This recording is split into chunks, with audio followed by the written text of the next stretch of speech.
Connected through technology, the world has become a smaller place, and the world will continue to shrink as technology continues to evolve. However, there is an unintended consequence to this. Ironically, as the world becomes more connected, us Indonesian youth have become more disconnected from our own cultural roots. This following scenario isn't difficult to imagine, so I ask that you all do it with me.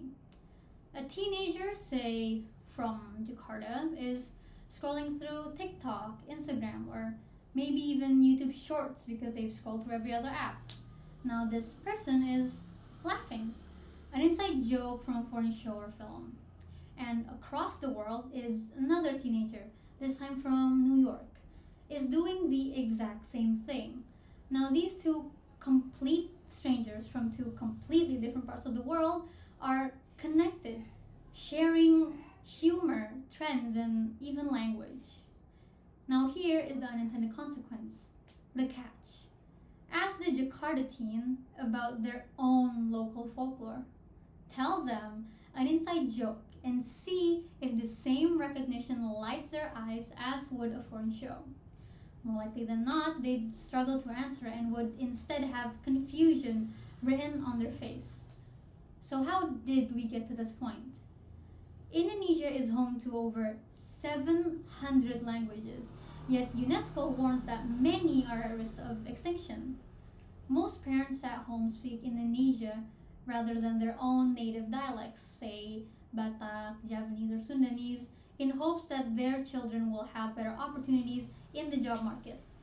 And while this was based on good intentions, it also leads to less and less people using the languages, while English continues to dominate education, social media, and entertainment.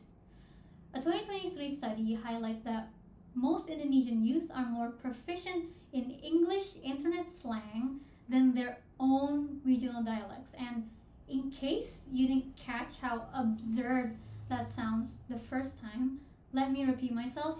We are more fluent in slang. We can even decode inane abbreviations like this as correct me if I'm wrong, or this as get ready with me, or if you're on the hashtag heartbroken side of TikTok, then you could probably understand this, which is ridiculous. But you can be Sundanese and not understand when Yura sings Aya carita nu nyantuk kabu kagagas ka bayang-bayang saban wayah mawatana. Unlike the previous English abbreviations and also Bandung, as per the title of the song, the meaning of that lyric isn't as kabaya, ironic as that is.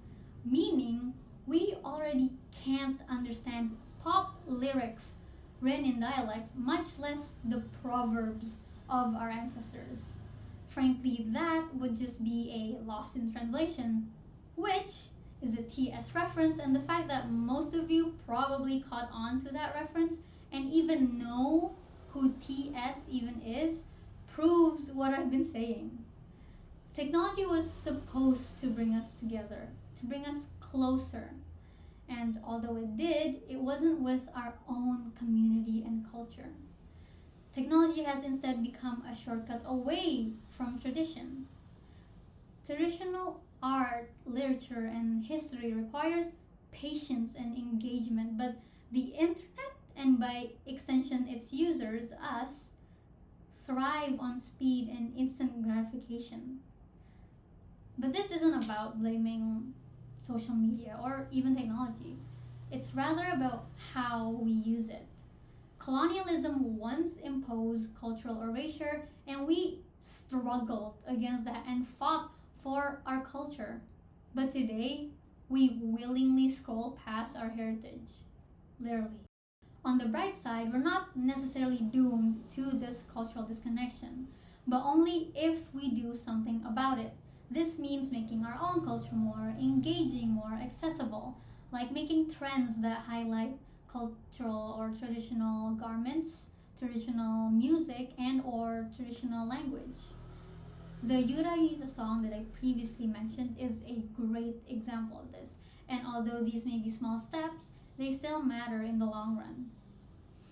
From what I can see, we're not intentionally abandoning or cutting off from our roots. We're simply adapting to a world that prioritizes global over local in a way that makes most sense to us.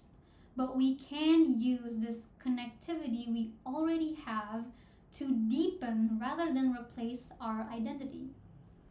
Culture is something that we keep alive, not simply inherit. The remaining question is, will we let it fade or will we reclaim it? My name is Vaya Arumi, and thank you for listening to my lab talk.